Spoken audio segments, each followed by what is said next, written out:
Good morning students. हमारी unit second चल रही है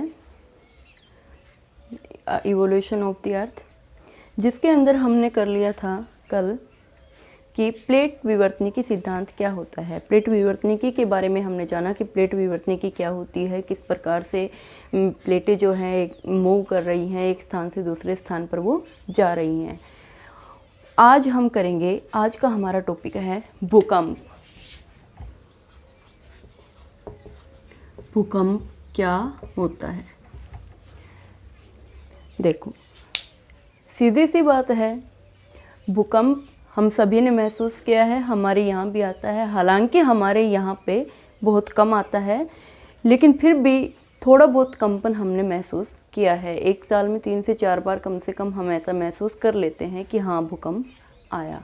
जैसे ही भूकंप आता है, क्या होता है, हमारे आसपास की रखी हुई जो चीज़ें होती हैं, जहाँ पर हम बैठे रहते हैं, एकदम से हमारे अंदर कंपन होना शुरू हो जाता है। उसी को क्या कहते हैं? भूकंप कहते हैं। तो भूकंप किसे कहते हैं? प्राकृतिक या कृत्रिम रूप से पृथ्वी पर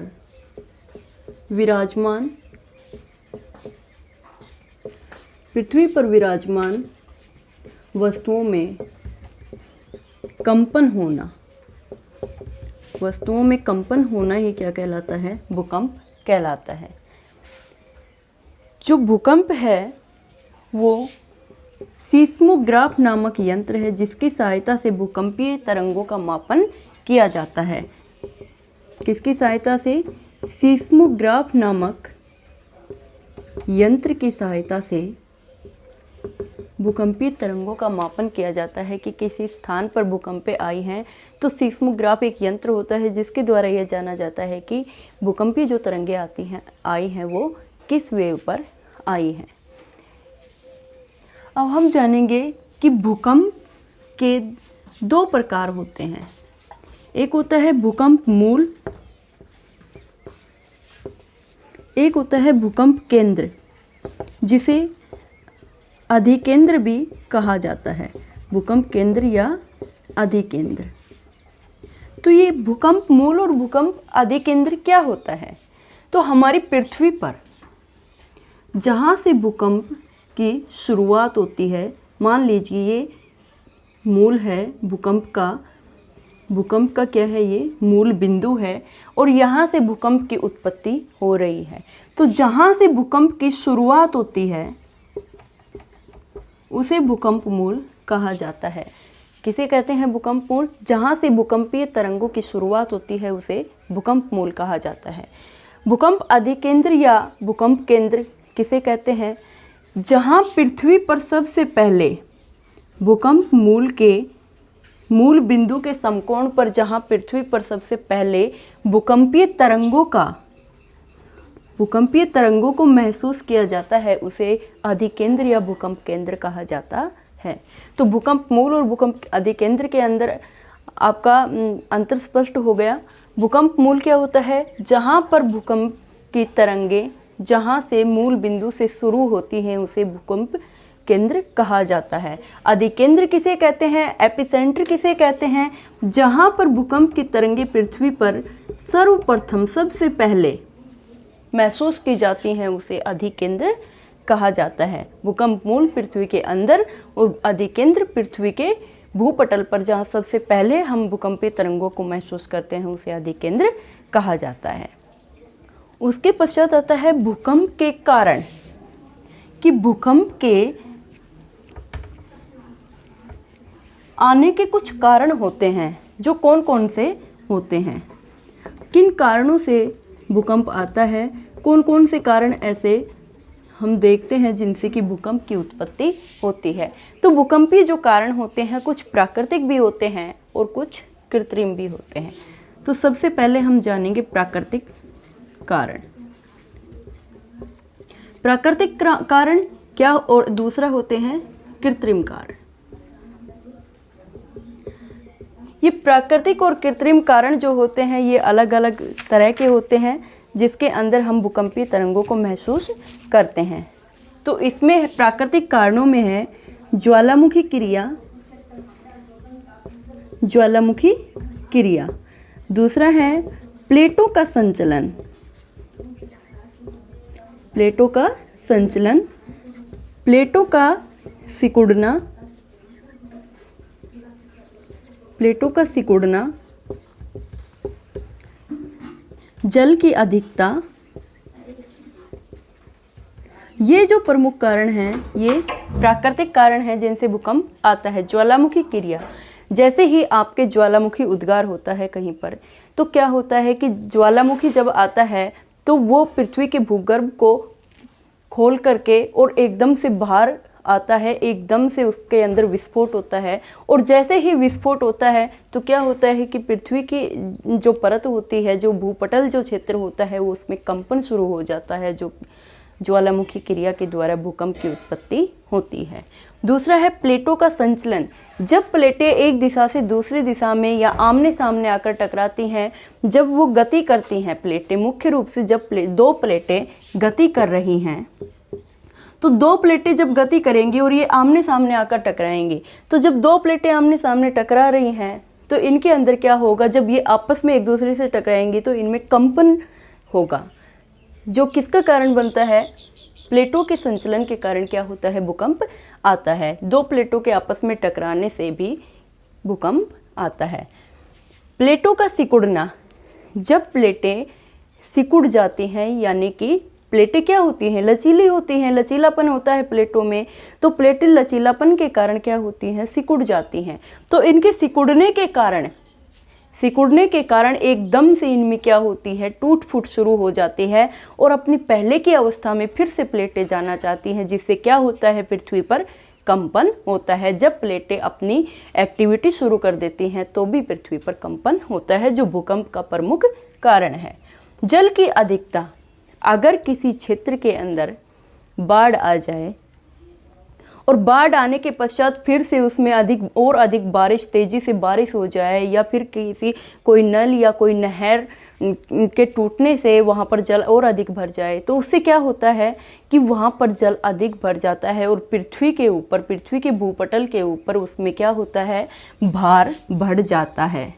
क्या होता है, जल के भराव के कारण भार, पृथ्वी पर भार बढ़ जाता है, यानी कि उस पर वजन जो है अधिक हो जाता है, जिससे भी भूकंप आता है। उसके पश्चात आते हैं कृत्रिम कारण, कि भूकंप के आने के कृत्रिम कारण क्या होते हैं। तो सबसे पहला कारण है मानव द्वारा परमाणु विस्फोट।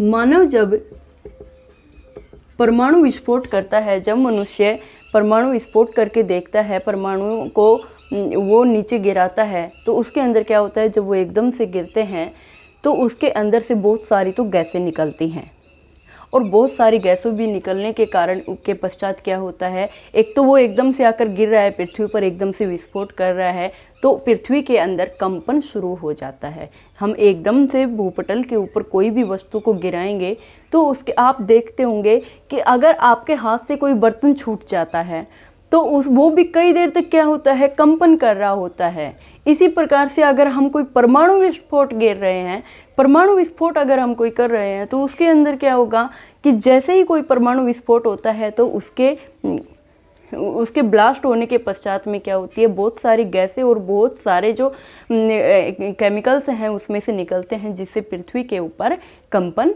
शुरू होता है। उसकी ध्वनि इतनी तेज होती है कि कंपन पृथ्वी पर शुरू हो जाता है। उसके पश्चात आता है कृत्रिम कारणों में मानव द्वारा ऊंची इमारतों का निर्माण। ऊंची इमारतों का निर्माण, जब मनुष्य ऊंची बिल्डिंग बना देता है, ऊंची बिल्डिंग तो बना देता है, लेकिन कई बार क्या होता है, कई बार प्राकृतिक या कृत्रिम कारणों से वो बिल्डिंग क्या होती है, टूटने शुरू हो जाती है। और जब कोई एक ऊंची बिल्डिंग गिरेगी तो उसके आसपास में जो बिल्डिंग है वो भी उसके साथ में गिरेंगी। तो जब ये बिल्डिंग एक दूसरे को साथ में लेती हुई गिरती हैं, एक दूसरे को साथ में लेती हुई गिरती हैं, तो क्या होता है, जब ये अधिक संख्या में एकदम से गिरती हैं तो पृथ्वी के ऊपर कंपन शुरू हो जाता है, जो भूकंप का प्रमुख कृत्रिम कारण माना गया है। तो इसके ये हो गए भूकंप के प्रमुख कारण जो प्राकृतिक और कृत्रिम रूप से जाने जाते हैं। इसके पश्चात एक प्रमुख कारण है प्रत्यास्थ पुनश्चल सिद्धांत, जो प्रमुख भूगोलवेत्ता के द्वारा कौन, एच.एफ. रीड।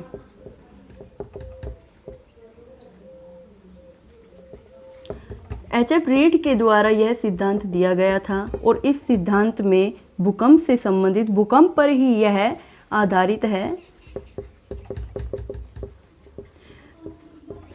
भूकंप के ऊपर ही यह सिद्धांत आधारित है और एच.एफ. रीड महोदय के द्वारा इसे प्रस्तुत किया गया था, जिसके अंदर उसने बताया था कि जब चट्टानों का मैंने आपसे बताया कि चट्टानें क्या होती हैं, लचीली होती हैं।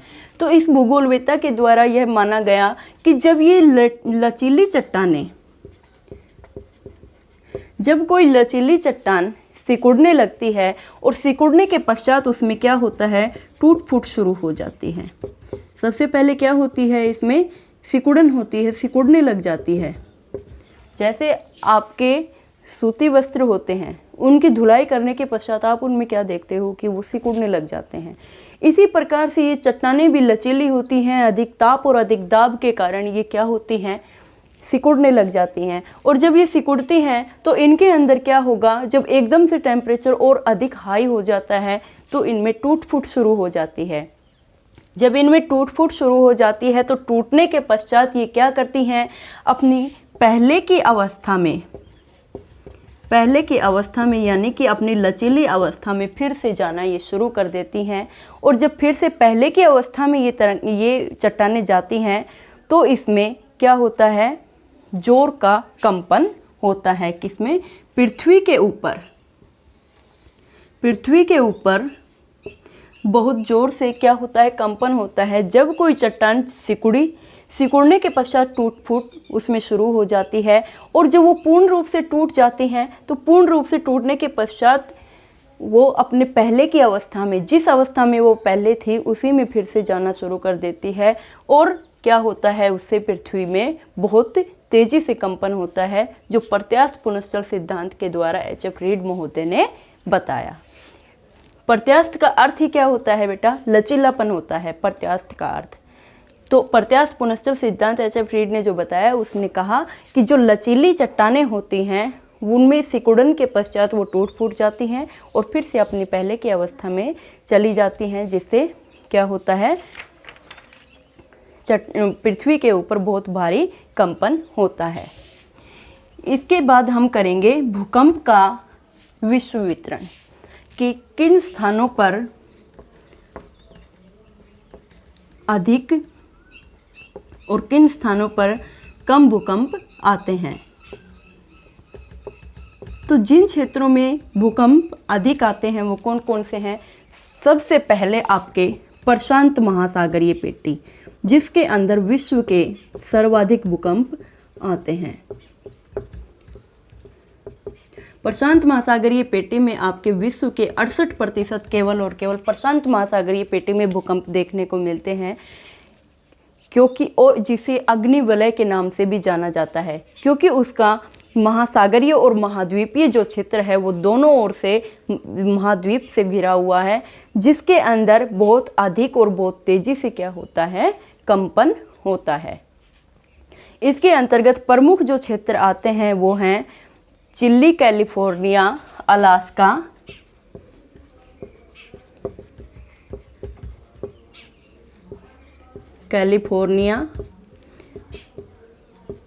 अलास्का और न्यूजीलैंड इस पेटी के अंतर्गत आते हैं,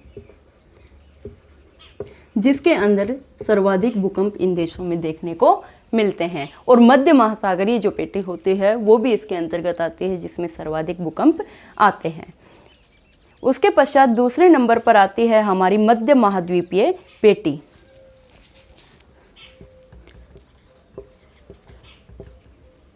मध्य महाद्वीपीय पेटी में दूसरे नंबर पर लगभग विश्व के 21% भूकंप देखने को मिलते हैं मध्य महाद्वीपीय पेटी में। जो एस शेप जो हमारी बनी हुई है महासागरीय कटक जो अटलांटिक महासागर में बना हुआ है, मैक्सिको की खाड़ी से लेकर मध्य महाद्वीप तक, उसके अंदर भूकंप की जो पेटी है सर्वोत्तम भूकंप वहाँ पर देखने को मिलते हैं। जो एस जो कटक है, इसी की वजह से वहाँ पर वलित पर्वत और अन्य जो और पर्वत हैं वो देखने को मिलते हैं। एस आकार का जो मध्य अटलांटिक के अंदर जो कटक बना हुआ है, उसके समीप का जो क्षेत्र होता है, उसके अंदर इस पेटी में सर्वाधिक भूकंप देखने को मिलते हैं। उसके पश्चात आता है उत्तरी मैदानी क्षेत्र। उत्तरी मैदानी क्षेत्र में इन दोनों की अपेक्षा में बहुत कम भूकंप आते हैं, जो विश्व में तीसरे स्थान पर देखने को मिले हैं। लगभग 8% भूकंप इस क्षेत्र में आते हैं। तो उत्तरी मैदानी क्षेत्र कौन सा होता है? जो हमारे उत्तरी गोलार्ध में स्थित जो मैदानी भाग है, जो हमारे यूरेशिया और उत्तरी अमेरिका का जो भाग है, उन क्षेत्रों के अंदर जो है उत्तरी मैदानी क्षेत्र में ये भूकंप आते हैं, जिसके अंदर सिंधु गंगा और ब्रह्मपुत्र का मैदान आते हैं। इन क्षेत्रों के अंदर उत्तरी मैदानी क्षेत्र के अंतर्गत यह पेटी बनाई गई है, जिसके अंदर ये भूकंप आते हैं। उसके बाद है प्रायद्वीपीय क्षेत्र और मध्य अटलांटिक कटक। जो भारत का प्रायद्वीपीय भाग है वो भूकंपों की दृष्टि से एक स्थिर क्षेत्र माना गया है, और मध्य अटलांटिक क्षेत्र जो अटलांटिक महासागर के मध्य का जो भाग है, उसके अंदर भी बहुत कम मात्रा में भूकंप आते हैं। जिसके अंतर्गत कौन कौन से क्षेत्र आते हैं? इसके अंदर भूमध्य रेखा के जो समीपवर्ती यानी कि विषुवत रेखा जो आपके 0 डिग्री अक्षांश पर स्थित है, विषुवत रेखा, उसके समीप तो सर्वाधिक भूकंप आते हैं, और बाकी के जो क्षेत्र इसका उत्तरी और दक्षिणी जो क्षेत्र रह गया, उसके अंदर इसकी अपेक्षा में बहुत कम भूकंप देखने को मिलते हैं। मध्य अटलांटिक कटक क्षेत्र में विषुवत रेखा के समीप अधिक मात्रा में भूकंपों को देखा गया है। इसी प्रकार से हमारे भारतीय उपमहाद्वीप में भी भूकंपों की कुछ पेटियां बांटी गई हैं। तो भारतीय उपमहाद्वीप में जो सर्वाधिक भूकंप आते हैं वो कहाँ आते हैं? जो उत्तर पूर्वी जो राज्य हैं हमारे,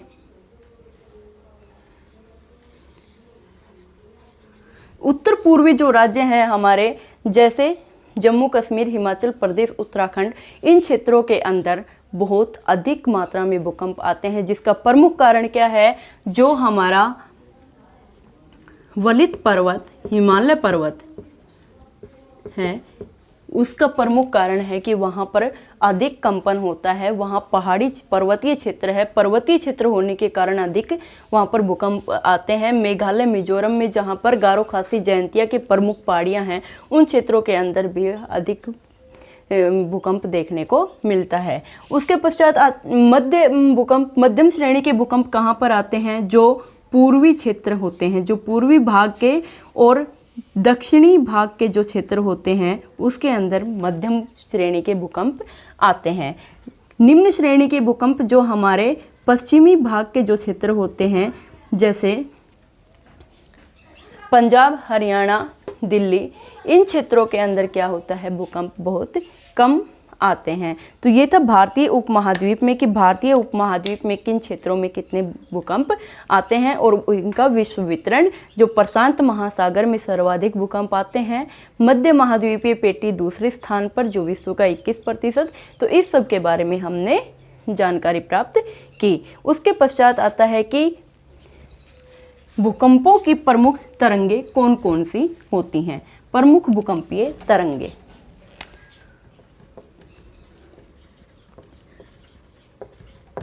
प्रमुख भूकंपीय तरंगे जिन्हें प्राइमरी, सेकेंडरी और टर्सरी के नाम से भी, लैंड वेव्स के नाम से भी जाना जाता है, जिसे अंग्रेजी के अक्सर पी वेव्स और एस वेव्स, और तीसरी है हमारी एल यानी कि धरातलीय तरंगे।